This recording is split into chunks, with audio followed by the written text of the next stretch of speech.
morning, have a good day, have a good life. Let's enjoy life.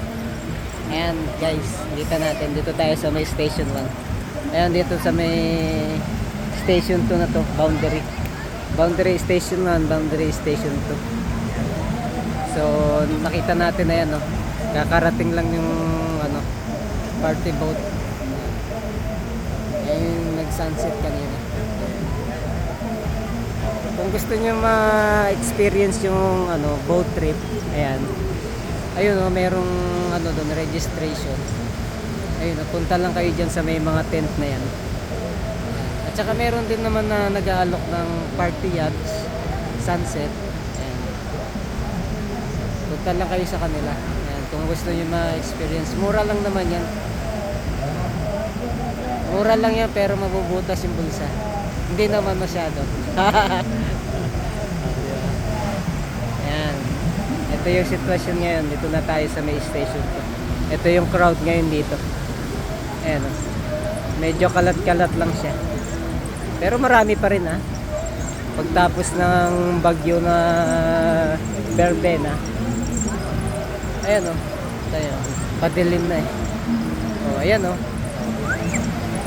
Ayan na, liligo sila ng bye-bye.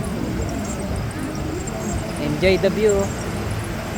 And yet, the paraw sailing.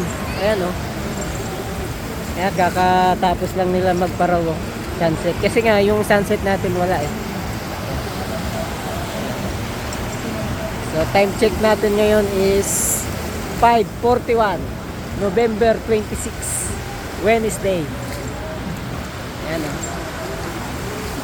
Ayan yung tao pagka ganitong oras na, mga pa alas 6 na, wala na talagang masyadong Pero kanina medyo puno yan dito. Makita nyo. Pero konti na yun siya ngayon dito eh. Ayan, makita nyo. Pero doon talaga sa may station ko, doon yung marami. Doon yung maraming mga AI.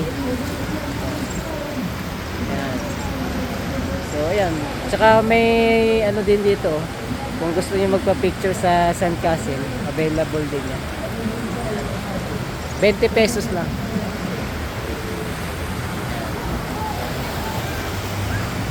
So yun, yan muna yung update natin ngayon.